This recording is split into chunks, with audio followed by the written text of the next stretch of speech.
Hello అండి, ఈరోజు నేను రసానికి మంచి ఫ్లేవర్నిచ్చే ఇన్స్టెంట్ రసం పౌడర్ని చేస్తున్నాను. ముందుగా దీనికోసం నేను స్టవ్ వెలిగించి చిన్న పాన్ పెట్టుకొని 2 టేబుల్ స్పూన్స్ వరకు ధనియాలు వేసుకొని లైట్గా రోస్ట్ చేస్తున్నాను. ధనియాల కలర్ కొద్దిగా చేంజ్ అయ్యే వరకు రోస్ట్ చేసుకోవాలి. రోస్ట్ అయిన ధనియాల్ని ఒక ప్లేట్లోకి తీసుకోవాలి.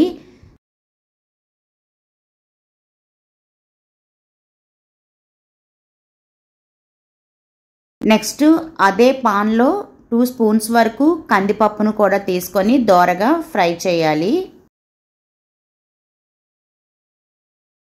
ఇలా ఫ్రై అయితే సరిపోతుంది. నెక్స్ట్ ఫ్రై అయిన కందిపప్పును కూడా ధనియాలు తీసుకున్న ప్లేట్లోకి తీసుకొని మళ్ళా అదే పాన్లో 1 టేబుల్ స్పూన్ జీలకర్రను కూడా యాడ్ చేసి లైట్గా ఫ్రై చేసి ఫ్రై అయిన జీలకర్రను కూడా ప్లేట్లోకి తీసుకోవాలి. ఈ ప్రాసెస్ని చేసేటప్పుడు స్టవ్ ఫ్లేమ్ని పూర్తిగా తగ్గించేసి మనం వేసుకున్న ఇంగ్రీడియంట్స్ అన్నిటినీ కూడా చాలా స్లోగా ఫ్రై చేసి తీసుకోవాలి, లేదా అంటే ఇవన్నీ కూడా మాడిపోతాయి. నెక్స్ట్ 1 టేబుల్ స్పూన్ వరకు మిరియాలని కూడా వేసుకొని లైట్గా ఫ్రై చేసి ఫ్రై అయిన మిరియాలని కూడా ప్లేట్లోకి తీసేసుకుందాము. అలానే 4 ఎండుమిరపకాయలని కూడా తీసుకొని లైట్గా రోస్ట్ చేసి ప్లేట్లోకి తీసేసుకుందాము.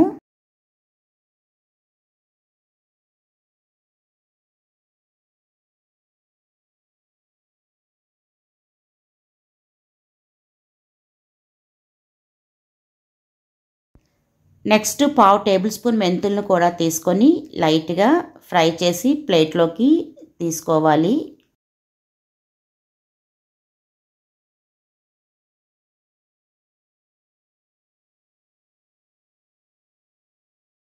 ఇప్పుడు పాన్లో 1 టేబుల్ స్పూన్ ఆయిల్ వేసుకొని కొద్దిగా కరివేపాకును కూడా యాడ్ చేసి కరివేపాకు క్రిస్పీగా అయ్యే వరకు ఫ్రై చేయాలి.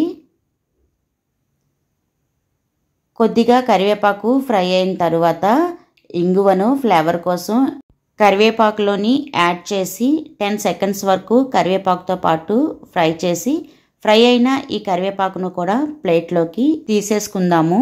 ఇప్పుడు నేను చూపించిన విధంగా ఒక ఇంగ్రీడియంట్ తర్వాత మరొక ఇంగ్రీడియంట్ వేసుకొని ఫ్రై చేసి ప్లేట్లోకి తీసుకోవాలి. అలా కాకుండా అన్ని ఇంగ్రీడియంట్స్ కూడా ఒకేసారి వేసి ఫ్రై చేయడం వల్ల కొన్ని ఫ్రై అయిపోతాయి, కొన్ని ఫ్రై అవ్వవు. అందుకే అన్ని ఇంగ్రీడియంట్స్ ఒకేసారి వేసి ఫ్రై చేసే కన్నా విడివిడిగా ఫ్రై చేసుకొని ప్లేట్లోకి తీసుకుంటే చాలా మంచిది. ఇప్పుడు ఫ్రై చేసి పక్కన పెట్టుకున్న ఈ ఇంగ్రీడియంట్స్ అన్నీ కూడా బాగా చల్లారిపోయాయి. చల్లారిన వీటిని మిక్సీ జార్లో వేసుకొని మెత్తగా పౌడర్ లాగా చేసేసుకోవాలి. మిక్సీ పట్టగా వచ్చిన ఈ రసం పౌడర్ని బాగా చల్లార్చుకొని గాలి తగలని ఎయిర్ టైట్ డబ్బాలో స్టోర్ చేసుకుంటే మంచిది. రసానికి ఎంతో మంచి ఫ్లేవర్నిచ్చే ఈ రసం పౌడర్ని రసం మరిగిన తర్వాత 2 మినిట్స్లో దించేస్తాము అనేటప్పుడు మనం తీసుకున్న రసం క్వాంటిటీ బట్టి 1 or 2 టేబుల్ స్పూన్స్ వరకు ఈ రసం పౌడర్ని రసంలో యాడ్ చేసి 2 మినిట్స్ వరకు మరిగించి రసంకి తాలింపు పెట్టుకోవాలి. అంతేనండి, రసానికి ఎంతో మంచి ఫ్లేవర్నిచ్చే ఇన్స్టెంట్ రసం పౌడర్ రెడీ అయిపోయినట్లే. Thanks for watching my channel.